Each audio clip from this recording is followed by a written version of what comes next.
Bonjour téléspectateurs, bienvenue encore dans cette émission Jésus-Christ, celui qui libère, dont je salue les confrères, les pasteurs de cette émission, la coordinatrice Rose Aimée, dont je vais vous demander avant toute chose, où que tu te trouves, de rester un moment avec moi dans la prière afin d'inviter notre Seigneur. Amen. Père très saint,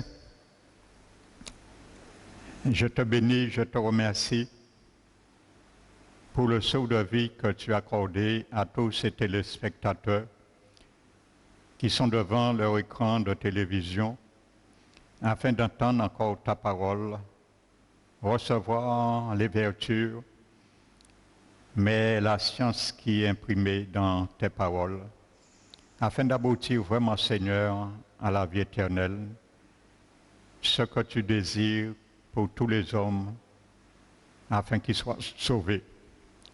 Merci, Seigneur, je te remercie que tu permets qu'il n'y ait pas une goutte de miette de ta parole qui puisse tomber à terre, mais qui puisse vraiment avoir comme cible au milieu des cœurs de chacun. Merci pour ton onction, je reçois, Seigneur, et merci pour ton Esprit Saint qui m'inspire, qui me conduit encore.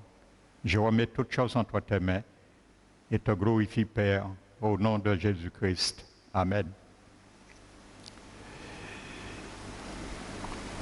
Donc, téléspectateurs, aujourd'hui, dans le monde entier, on est en train de parler de vaccins. Semblerait-il, il y a de vrais vaccins, il y a de faux vaccins. Qu'en sais-je, mais aujourd'hui, je vais vous parler d'un vrai vaccin. Le vaccin de Dieu. Et vous savez, c'est un vaccin que tu auras à prendre une seule fois dans ta vie. Et il n'y aura pas d'appel. Et ce vaccin te garantit qu'il a fait ses essais dans le laboratoire du Seigneur, Dieu Tout-Puissant. Les effets ont été vérifiés et Dieu lui-même ne peut pas mentir. Donc c'est ça que je vais m'entretenir aujourd'hui dans la parole de Dieu. Amen. Donc je t'invite à ouvrir, si tu as ta Bible en ta possession, dans le chapitre de Romains, le chapitre 5. La Bible nous dit,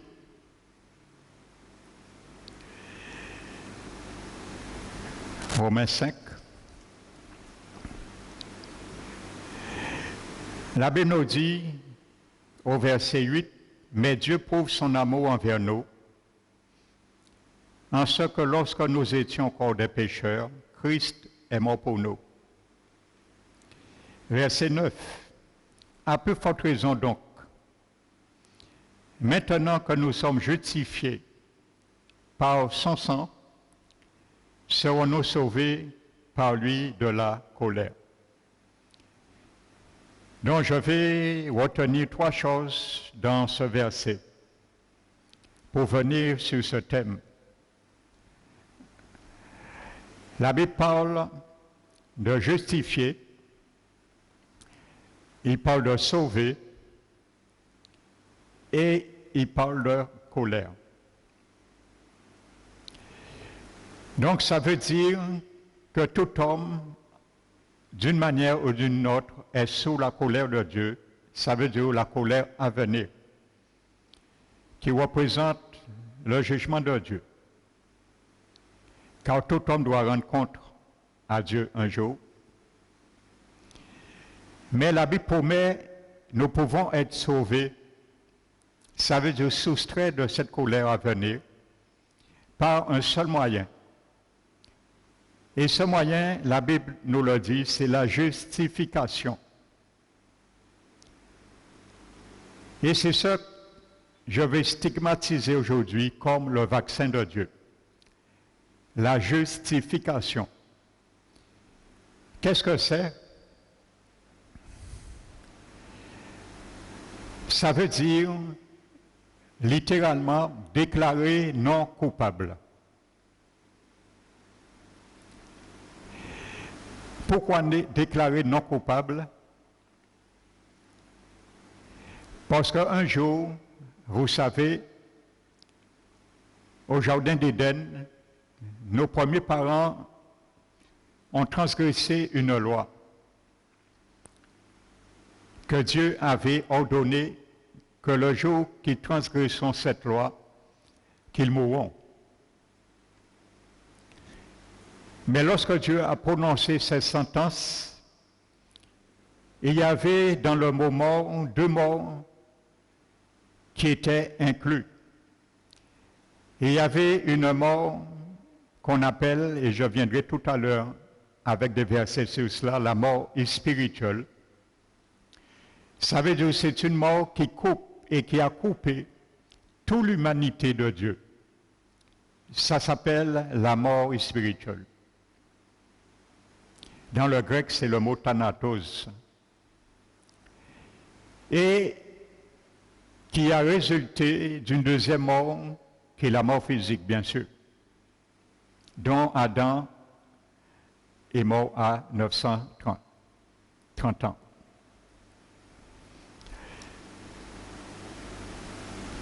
Donc la Bible nous dit que nous étions tous morts.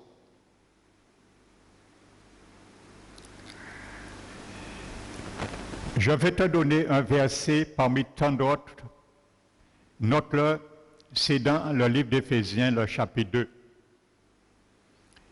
La parole de Dieu nous dit, c'est l'apôtre Paul qui parle à des chrétiens qui sont déjà vaccinés par la justice de Dieu. Donc sache que ce vaccin s'appelle la justification. Amen. Paul l'a dit dans Éphésiens chapitre 2, vous étiez, il parle au passé, il dit, vous étiez morts par vos offenses et par vos péchés, dans lesquels vous marchiez autrefois, selon le train de ce monde, selon le prince de la puissance de l'air, et de l'esprit qui agit maintenant dans les fils de la rébellion. Il dit, nous étions tous de leur nombre, y compris toi qui m'écoutes, et moi. Mais je t'avance une bonne nouvelle pour moi, j'ai déjà pris le vaccin de Dieu.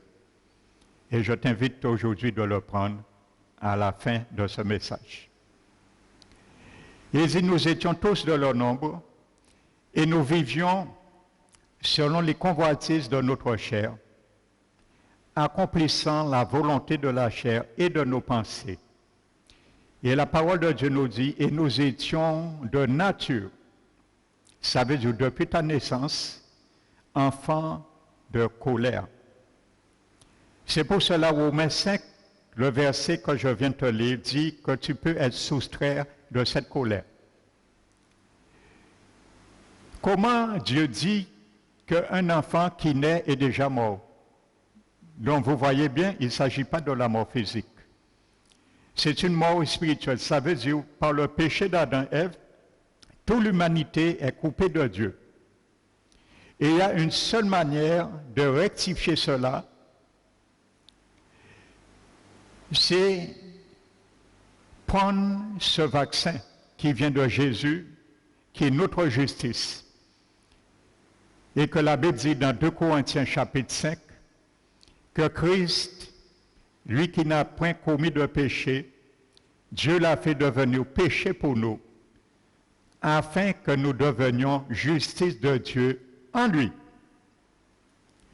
Ça veut dire, il y a quelque chose, amis téléspectateurs, tu dois bien saisir dans ce message ce matin. Le vaccin, je t'invite et que Dieu te donne gratuitement. Ce n'est pas payant, c'est gratuit. Et il faut comprendre quelque chose. Dieu met quand même une réserve. Et cette réserve, étant justifiée, tu dois vivre le reste de ta vie dans la justice de Dieu. Ça va de soi et de pair. Parce que ce vaccin aussi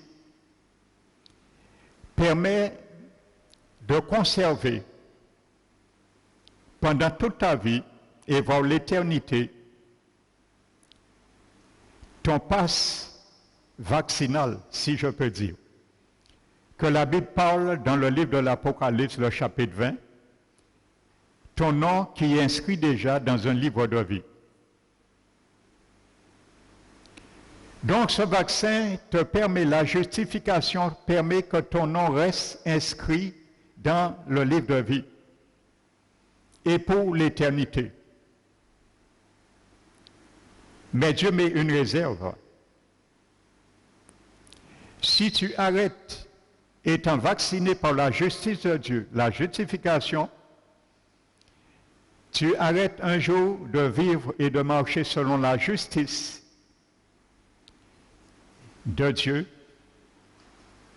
à ce moment, tu peux retomber sur le penchant que tu étais au départ, coupé de Dieu. Donc, il faut bien comprendre cela. C'est ce qu'on appelle, en quelque sorte, la déconversion. Vous savez, la Bible parle de conversion, mais la Bible parle aussi de déconversion. La conversion, c'est celui qui sort dans un état pour se tourner vers Dieu.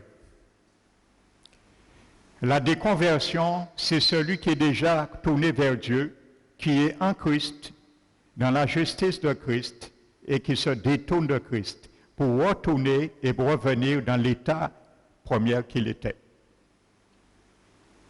C'est ce que l'apôtre Pierre, dans son deuxième épître, le chapitre 2, explique.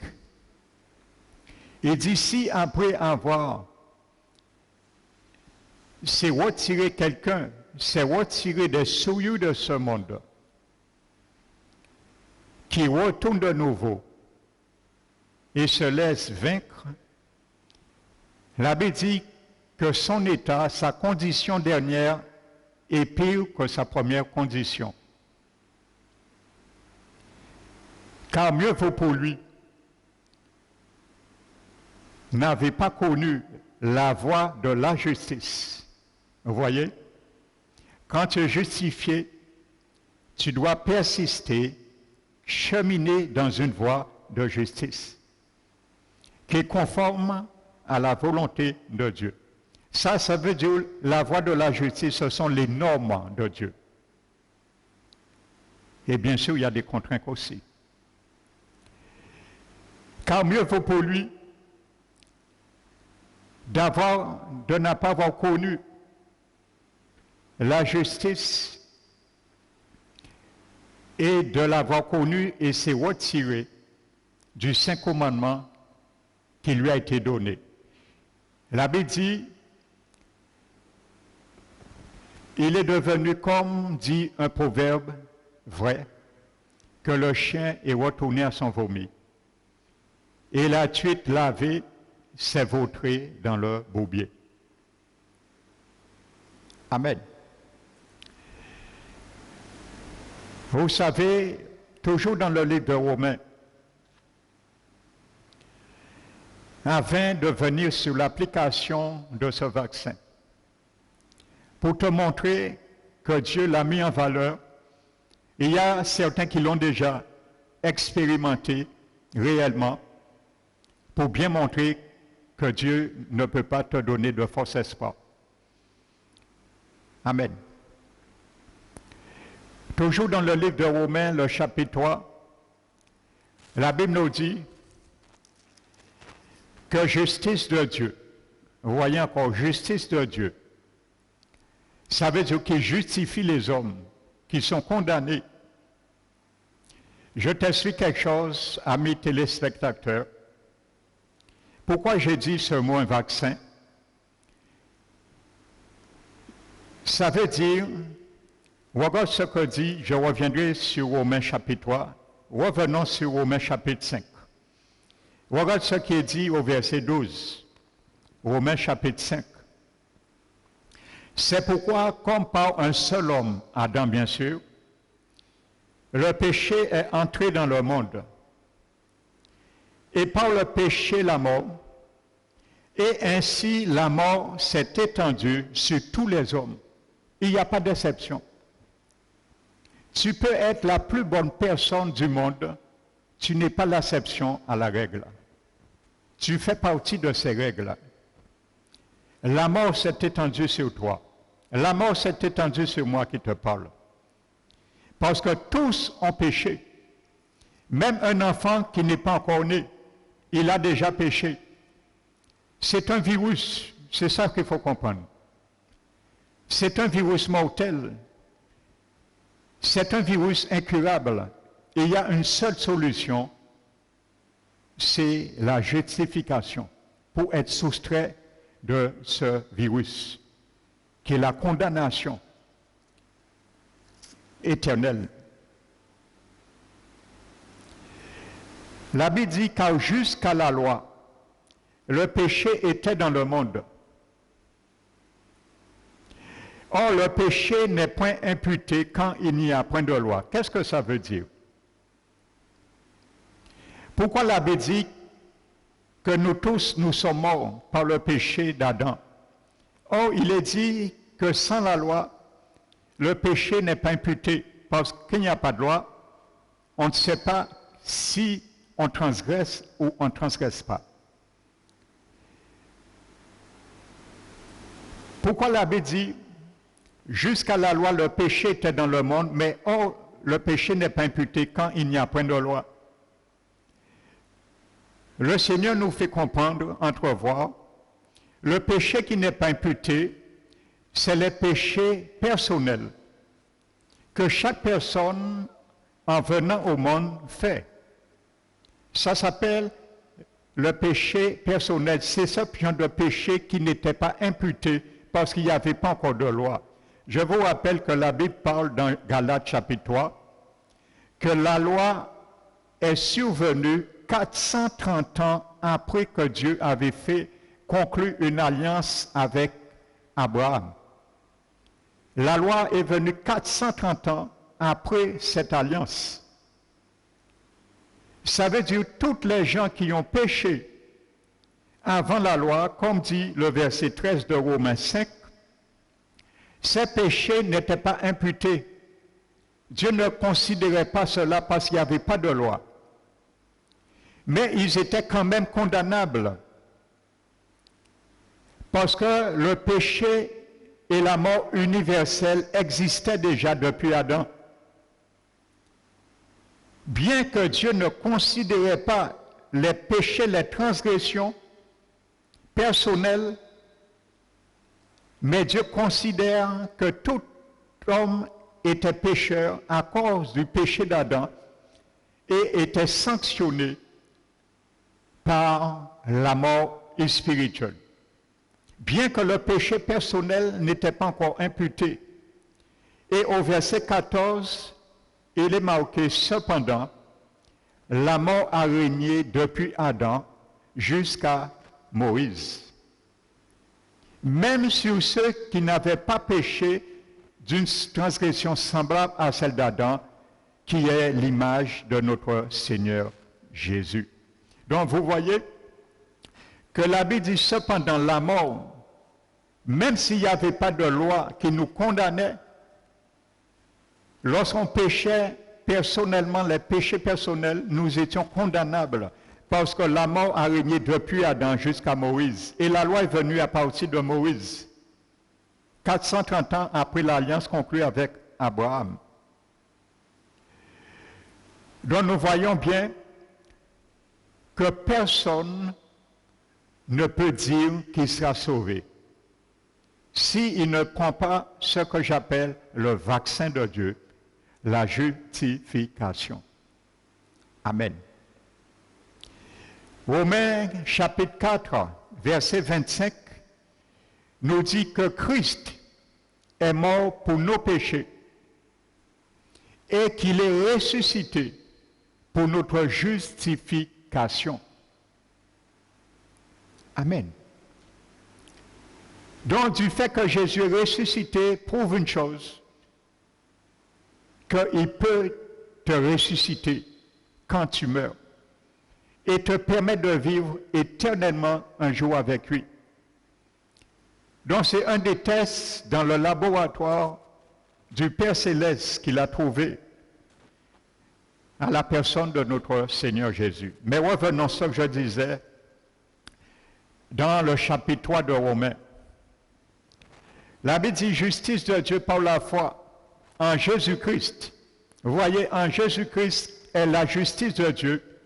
Et toute personne qui accepte la justice de Dieu sont déclarées justifiées, déclarées non coupables. Amen. La Bible dit, pour tous ceux qui croient, vous voyez, ce n'est pas parce que Jésus veut justifier tout le monde sera justifié. Il faut croire et accepter le sacrifice de Jésus. Il a dit que Dieu ne fait acceptation à personne, car tous ont péché et sont privés de la gloire de Dieu. Mais ils sont gratuitement justifiés au moyen de la rédemption qui est en Jésus-Christ. Car c'est lui que Dieu a destiné victime propitiatoire pour tous ceux qui croiraient en lui. Amen. Vous savez le mot propitiatoire, c'est ce mot dans l'Ancien Testament qui veut dire expier. Ça veut dire rendre propice, rendre libre, renvoyer. Et nous trouvons ce propitiatoire dans le tabernacle. Le propitiatoire également était une couverture d'une arche qui était dans le lieu très saint du tabernacle, le temple de Dieu. Et vous savez, il y avait deux chérubins qui se donnaient face à face et leurs ailes, ils s'inclinaient sous la couverture propitiatoire, la couverture de cette arche. Ils se donnaient face à face sur le propitiatoire, cette couverture. Et vous savez, à l'intérieur de cette arche, où était la couverture qu'on appelle le propitiatoire, c'est là que Dieu rendait propice. Ça veut dire acceptait le sacrifice pour justifier le pécheur. Mais ce sacrifice était accepté qu'au moyen du sang de Jésus. À l'époque, c'était des substituts, des sangs des animaux. Et le sang était aspergé 7 fois pour décrire la perfection du salut et du sacrifice de Jésus. Mais vous savez, il y a une réalité, ces chérubins n'avaient pas d'épée. Je vais t'expliquer pourquoi. Si vous lisez dans Genèse, lorsque Adam et Ève ont péché, je vais t'expliquer quelque chose. Il y avait, quand Dieu a donné le droit de manger tous les fruits des arbres qui étaient dans le jardin d'Éden, la Bible dit que tous les arbres étaient beaux à voir et bons à manger. Il y avait 2 arbres qui étaient au milieu du jardin. Et il y a un qui s'appelait l'arbre de vie et l'autre qui s'appelle l'arbre de la connaissance du bien et du mal. Dieu avait mis une clause d'interdiction sur un seul arbre, sur l'arbre de la connaissance du bien et du mal. Et en transgressant cette interdiction, cette clause, c'est là le virus de la mort éternelle a affecté tous les hommes, comme nous l'avions vu dans Romains, par le péché d'un homme, la mort est venue, la mort s'est étendue sur tous les hommes, et tous ont péché. Mais, vous savez, Dieu n'avait pas interdit Adam et Ève de manger l'arbre de vie. Donc, ils avaient l'habitude de consommer le fruit de l'arbre de vie. Et je crois qu'en consommant ce fruit, ça les permettait, parce que Dieu ne les avait pas encore donné la vie éternelle. En consommant ce fruit, ça les permettait de leur corps, leur santé, d'être fortifiés, de ne jamais tomber malade, de ne jamais rentrer dans la fatigue. Et c'est pour cela qu'Adam est arrivé à 930 ans. Mais regardez quelque chose. Le jour qu'ils ont mangé ce fruit, qu'est-ce que Dieu dit? Il dit maintenant, ils sont devenus comme nous, un de nous, des nôtres. Empêchons-les maintenant. Pourquoi le maintenant? Parce qu'ils avaient l'habitude de consommer le fruit. La Bible dit maintenant, empêchons-les de rentrer et de manger l'arbre de fruits, de peur qu'ils ne deviennent comme nous et ne demeurent et qu'ils ne meurent jamais. Pourquoi? Ça veut dire que dans l'amour de Dieu, Adam et Ève, s'ils continuent à manger ce fruit, étant transgresseurs de cette loi, ils ont péché, ils auraient continué à vivre sans mourir parce que l'arbre de vie aurait continué à ameubler leur santé, continuer à donner la vigueur à leur muscle, à leur santé, sans mourir, sans tomber malade. Mais vivre éternellement dans le péché, pour Dieu, c'était un désastre. Et c'est pour ça que Dieu dit maintenant, empêchons-le de continuer à manger maintenant cet arbre de fruits. Et nous retrouvons dans l'Apocalypse, chapitre 2 et chapitre 20. C'est cet arbre de vie. Je ferme cette parenthèse. Donc, vous savez, il y a quatre occurrences du mot arbre de vie dans l'Apocalypse. Et vous savez, dans le grec, le mot qui est traduit par arbre de vie, c'est le même mot, littéralement veut dire bois. Le mot bois pour arbre. Et c'est le même mot qu'on retrouve dans 1 Pierre. Dans 1 Pierre, lorsqu'il parle c'est le chapitre 2 et le verset 24. Lorsque la Bible dit que Jésus a porté nos péchés sous le bois dans son corps, c'est le même mot grec qui est traduit par arbre de vie. C'est le mot zulon. Zulon. Ça veut dire maintenant, ce que Dieu a empêché Adam et Ève, nous le récupérons par Jésus sur la croix. C'est là Jésus est monté.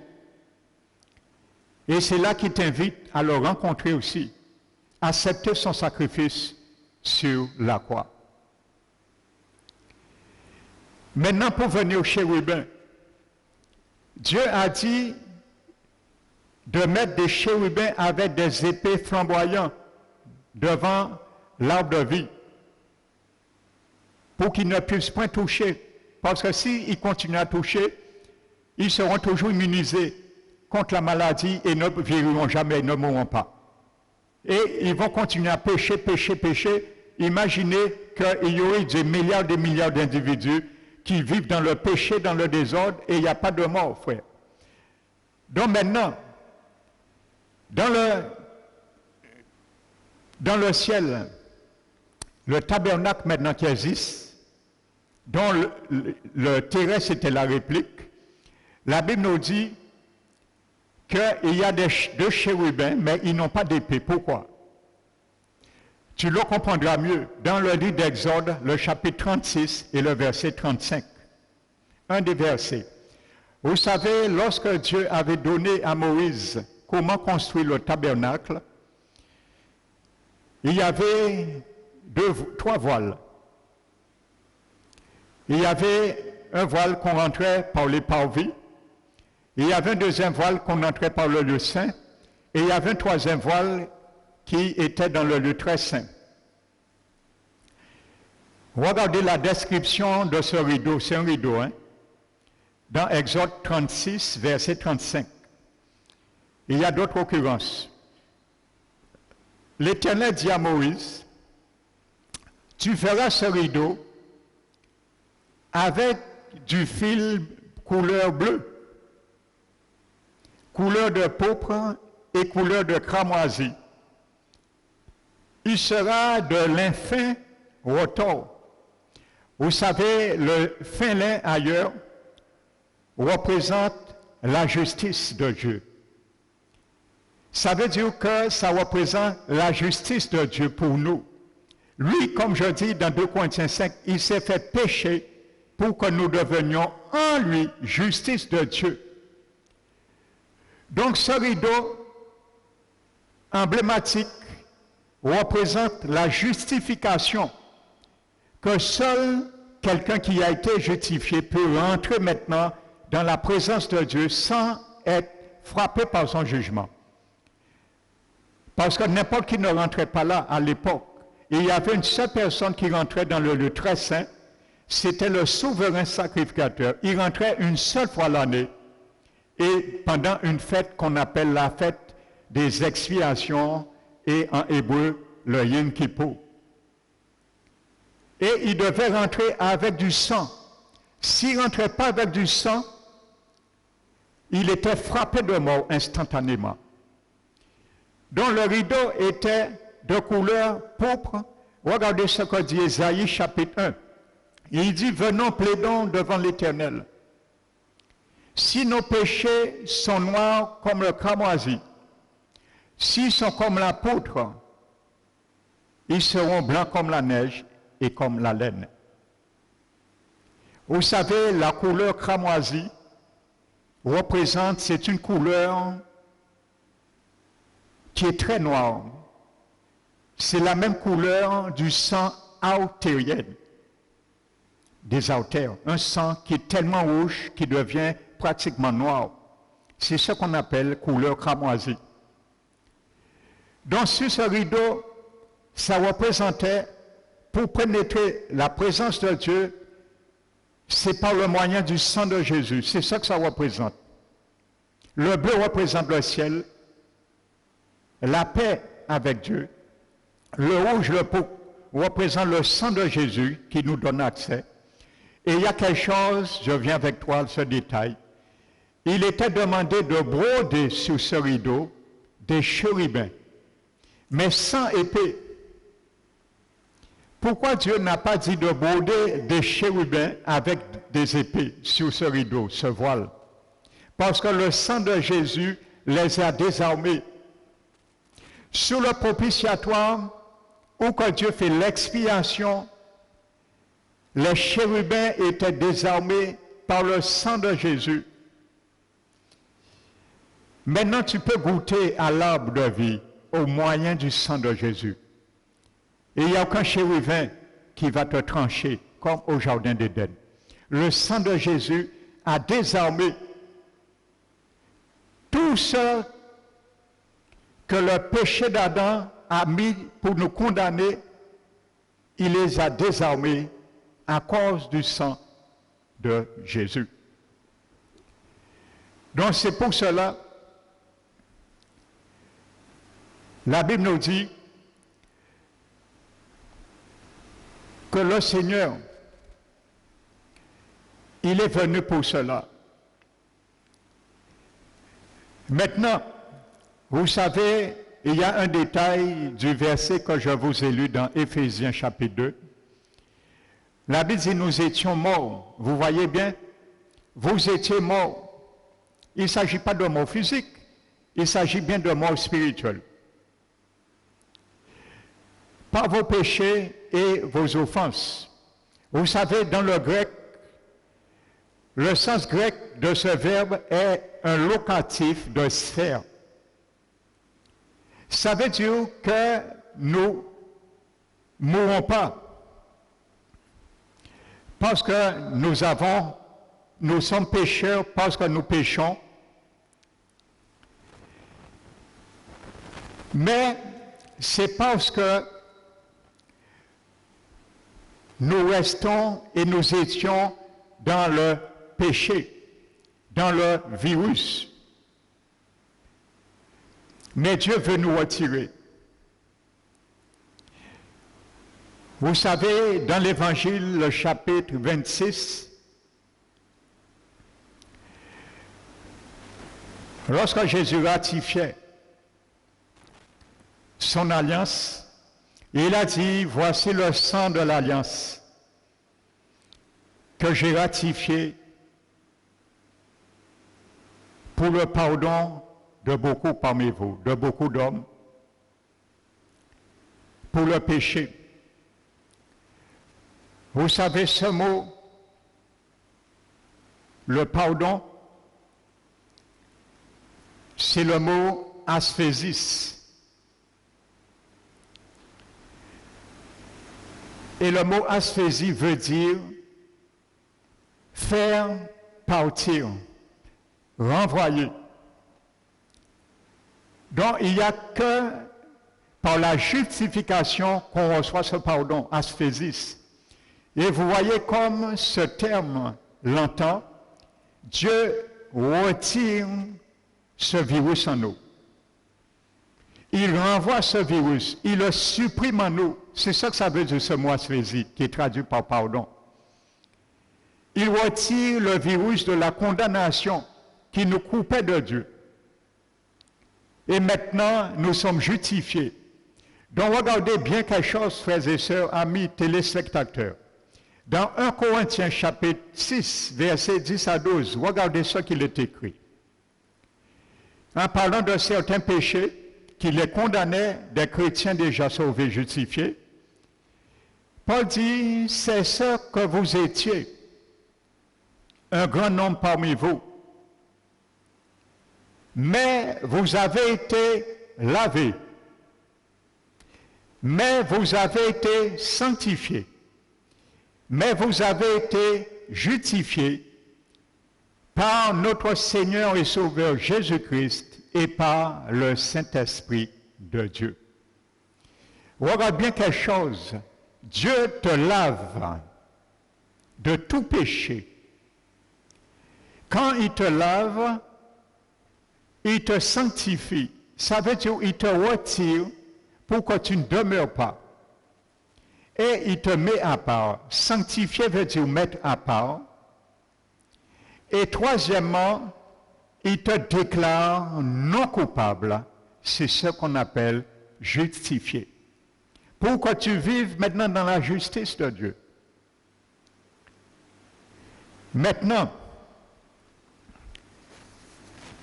comment régler cela? Amen. Comment régler ce conflit? C'est un conflit que tous les hommes doivent régler avec Dieu. Amen. Vous savez, dans le livre, je te disais que c'est un vaccin. Pour Jésus puissait nous justifier, il devait mourir, il devait ressusciter. Il est mort pour nos péchés et ressuscité pour notre justification. La Bible nous dit, dans le livre de Matthieu, chapitre 27, la Bible dit que quand Jésus est ressuscité des morts, d'entre les morts plutôt, plus Plusieurs morts, plusieurs saints, des hommes et des femmes de l'Ancien Testament sont ressuscités avec lui lorsqu'il est ressuscité. Et c'est une vraie résurrection. Ces gens-là ne sont pas morts, parce qu'il est réservé, la Bible dit qu'il est réservé à tout homme de mourir une seule fois. Ils ne pourront pas mourir deux fois. Ils sont au ciel aujourd'hui avec Jésus. Ils font partie des prémices des rachetés et de la première résurrection. La Bible nous dit clairement, les tombeaux se sont ouverts et plusieurs sont ressuscités après Jésus. Amen. Donc, voici, Dieu a démontré que celui qui est justifié, il connaîtra une première résurrection avec un corps glorifié. Alléluia. Ils ont été ressuscités avec leur corps glorifié. Ils ne mourront plus jamais. Donc, voici l'efficacité de celui qui est justifié. Il mourra un jour physiquement, mais la condamnation de la mort spirituelle, éternelle, est réparée par la justice de Dieu qui veut nous justifier. Amen. Donc, la Bible nous dit dans le livre des Hébreux,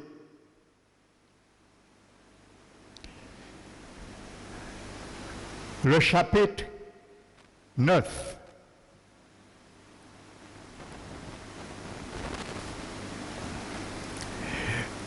la Bible nous dit que Jésus est venu comme souverain sacrificateur. Je vous disais que seul le souverain sacrificateur avait droit d'entrer dans le lieu très saint. C'était une image, une typologie de Jésus-Christ. Mais lui, il est rentré dans le vrai tabernacle au ciel lorsqu'il est ressuscité, lors de son ascension, pour montrer et apporter ce vaccin au ciel. Et dit le Père, voici maintenant, tous ceux qui veulent être justifiés, ils pourront prendre ce vaccin, que j'appelle plutôt la justification. Amen. Tu le prends une fois, tu n'as pas besoin de répéter les doses. Mais il y a une réserve. Si tu sors dans la justice de Dieu étant justifié, tu peux retomber sur le penchant de la condamnation. Dieu est bon, j'aime répéter cela. Dieu est bon, mais il n'est pas un bonbon. La Bible nous dit, Hébreux chapitre 9, mais Christ est venu comme souverain sacrificateur des siècles à venir. Il a traversé le tabernacle, plus grand et plus parfait, c'est-à-dire qui n'est pas de cette création. Il est entré une fois pour toutes dans le lieu très saint, où il y a le propitiatoire. Je vous disais, à l'intérieur du propitiatoire, il y avait trois choses. À l'intérieur plutôt de l'arche, qui était couvert, et sa couverture s'appelle le propitiatoire, qui est une consonance du mot expier. Il y avait la manne qui tombait miraculeusement pendant 40 ans dans le désert. Ça représente la vie de Jésus. Il a dit, je suis le pain descendu du ciel. Amen. Donc quand tu es justifié, tu dois manger toute ta vie ce pain, Jésus, sa vie, ses vertus, c'est le pain. La parole, c'est le pain. Jésus lui-même est la parole, et il dit la parole est un pain. Il y avait une deuxième chose qui était dedans, c'est la verge d'Aaron qui avait fleuri. Et l'histoire se trouve dans les Nombres. Amen. La verge fleurie représente la résurrection de Jésus et l'autorité de Jésus. la verge et l'autorité de Jésus qui doit s'exercer sur tous ceux et celles qui ont accepté le vaccin de la justification, afin de te laisser et que tu puisses être toujours sous la justice de Dieu, ne pas t'écarter. Et troisième chose qui était là, c'était les 2 tables de pierre, pour montrer que maintenant, tu ne dois plus vivre comme un hors-la-loi, mais que ta vie soit régie dorénavant par une constitution qui est la parole de Dieu. Maintenant, Hébreu, je continue, dit, Jésus n'est pas rentré dans le lieu très saint, non avec du sang des boucs et des veaux, mais avec son propre sang, ayant obtenu une rédemption éternelle. Et la Bible nous dit que si le sang des boucs et des taureaux et la cendre d'une vache répandue sur ceux qui étaient souillés sanctifie et procurait la pureté de la chair, combien plus le sang de Jésus, par l'Esprit éternel, purifiera-t-il notre conscience des œuvres mortes, afin que nous servions le Dieu vivant. Vous savez pourquoi la Bible parle de conscience morte? Parce que tout ce que les hommes pouvaient faire, les bonnes œuvres, ça les ramenait quand même à la mort éternelle. Donc maintenant, la Bible dit la mort étant survenue pour le rachat des transgressions commises dans la première alliance, pour ceux qui sont appelés maintenant reçoivent l'héritage éternel qui leur a été promis. Et au verset 22, à la fin du chapitre 9, la Bible dit sans effusion de sang, il n'y a pas de pardon des péchés. Maintenant, Lévitique 17 nous dit, en parlant du sang, la Bible dit que c'est par le sang, dans le sang que la vie de la chair se trouve. Et il dit, je voulais donner le sang sur l'autel pour qu'il fasse l'expiation pour vos âmes, parce que c'est notre âme qui pêche. Et il dit, car la vie de l'âme se trouve dans le sang. C'est pour cela que Jésus devait donner sa vie.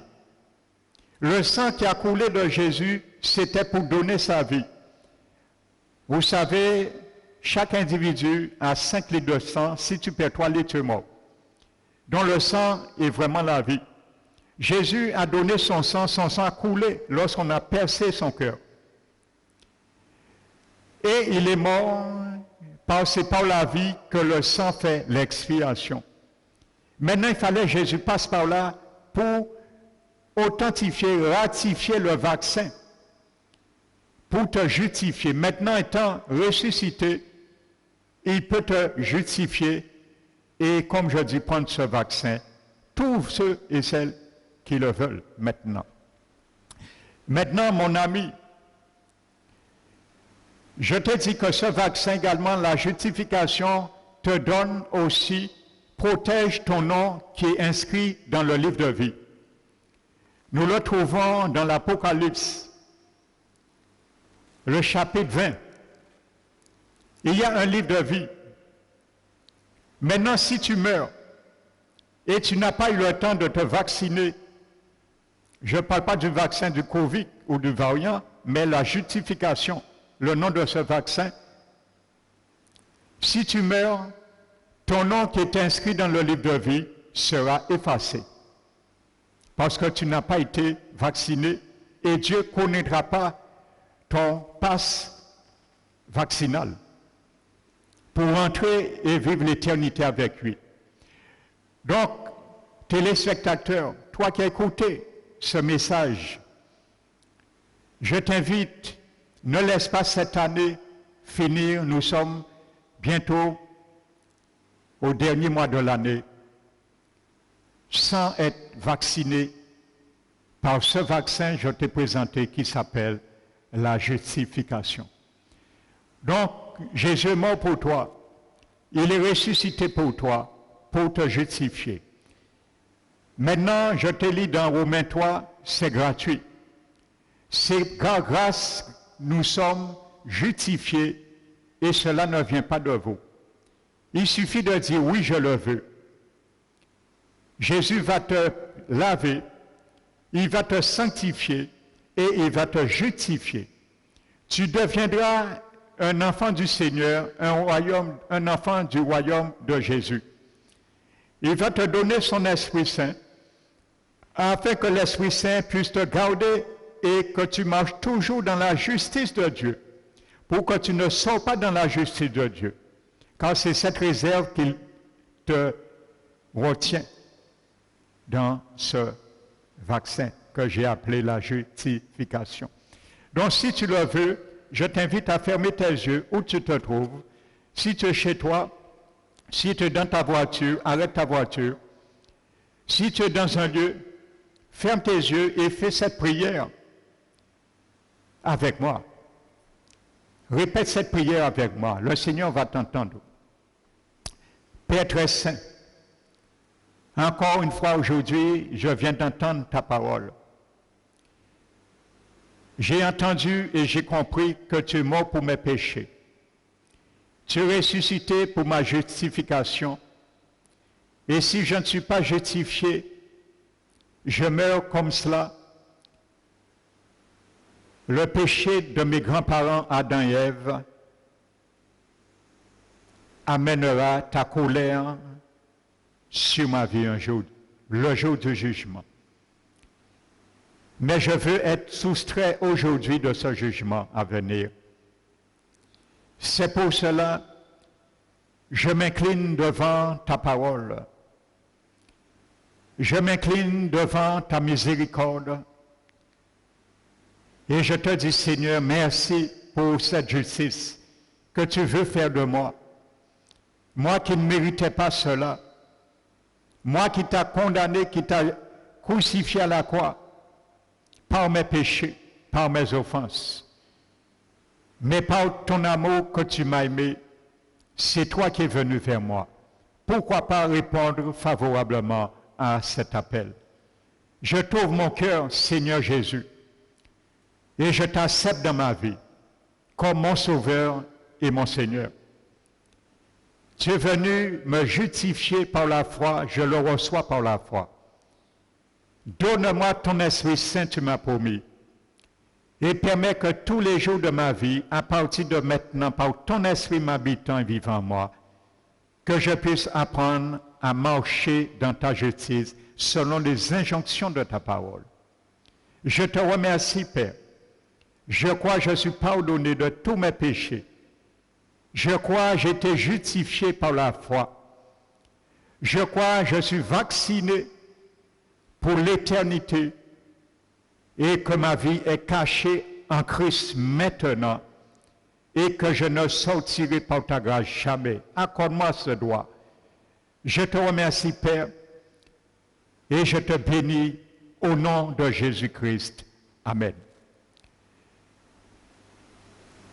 Je vais vous donner le site que j'avais à ma connaissance jamais donné. Je vais vous donner le site de notre Église. Vous pouvez vous enrichir en écoutant les vidéos, les prédications. Et il y a des prières aussi, de toutes sortes de prières sur un peu tous les sujets qui va t'édifier, te fortifier, ramener des restaurations dans ta vie, dans ta santé, chez toi, dans ton entreprise. Je te le promets. Si tu veux rentrer dans notre site, ce site, tu vas sur YouTube et tu tapes « Parole qui restaure ». Parole comme parole qui restaure, comme restaurer. Amen. La parole de Dieu va te restaurer ta vie. Il va restaurer ton âme.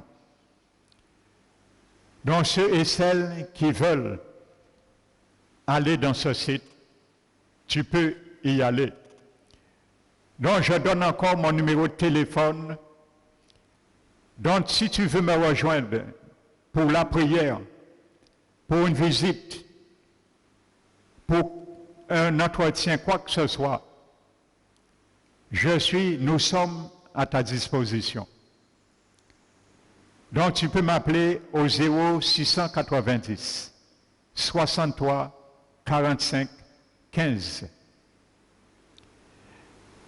Donc si tu as chez toi un besoin, tu entends des bruits, tu n'arrives pas à dormir, tu n'as pas la solution, nous pouvons t'apporter la solution au nom du Seigneur Jésus. Donc n'hésite pas à appeler. Donc si tu appelles, tu ne m'as pas eu, n'hésite pas à laisser un message. Donc je vous fortifie dans le nom du Seigneur. Tenez bon, la situation n'est pas trop agréable. Nous le savons, mais nous prions pour cela. Priez pour cela, afin que la main de l'Éternel puisse apaiser toute tempête. Sache que l'Éternel nous a donné une arme très puissante. Cette arme s'appelle la prière. Par la prière, c'est une arme. Dieu veut que tu pries. Parce que quand tu pries, tu utilises cette arme. C'est parce que tu fais confiance à Dieu. Tu pries selon sa parole, selon sa volonté. Et il t'écoute. Mais il ne veut pas t'écouter seulement. S'il veut que tu pries, c'est pour t'écouter, mais aussi t'exaucer. Donc, serviteur de l'Éternel, confrère de l'émission, la voix, Jésus-Christ, celui qui libère, continuez à prier. Continuez à nous mettre en brèche, à ériger un mur, comme Ézéchiel chapitre 22 le dit, afin que Dieu mette sa main, apaise toutes sortes de colères, afin que beaucoup de jeunes retrouvent la voie de la bénédiction, qui sortent dans les voies sans issue, et que la main de l'Éternel les rattrape pour les mettre dans des verts pâturages. C'est ma prière pour ces jeunes. Que les responsables, les élus, que Dieu puisse vraiment agir, donner la sagesse, l'intelligence qui vient de lui, afin que tout le feu qui enserve, envenimer la chose, la situation, puisse être éteint par l'eau de la puissance de la miséricorde de Dieu. Que l'eau de la miséricorde de Dieu puisse être déversée de la pluie du ciel et éteindre tout feu, toute agitation. Et ma prière, que ce soit la Martinique, en Guadeloupe, en Guyane, Saint-Martin, en France, en Europe, qu'on trouve des solutions, car Dieu est le plus grand politologue. Il a la solution en tout. Il a toujours suggéré les conflits. Nous lisons dans l'Ancien Testament, il était toujours là. Il est l'alpha et l'oméga, le premier et le dernier. Donc c'est ma prière pour que cette année se termine en beauté et soit couronnée. Les îles ultramarins soient couronnées cette année de la grâce surabondante de l'Éternel. C'est ma prière. Donc je bénis encore tous ceux et celles qui ont eu de l'intérêt et qui ont continué à avoir de l'intérêt pour cette émission. Je vous bénis et que la grâce du Seigneur Jésus, l'amour du Père et la communion du Saint-Esprit soient votre partage. Au nom de Jésus-Christ. Amen.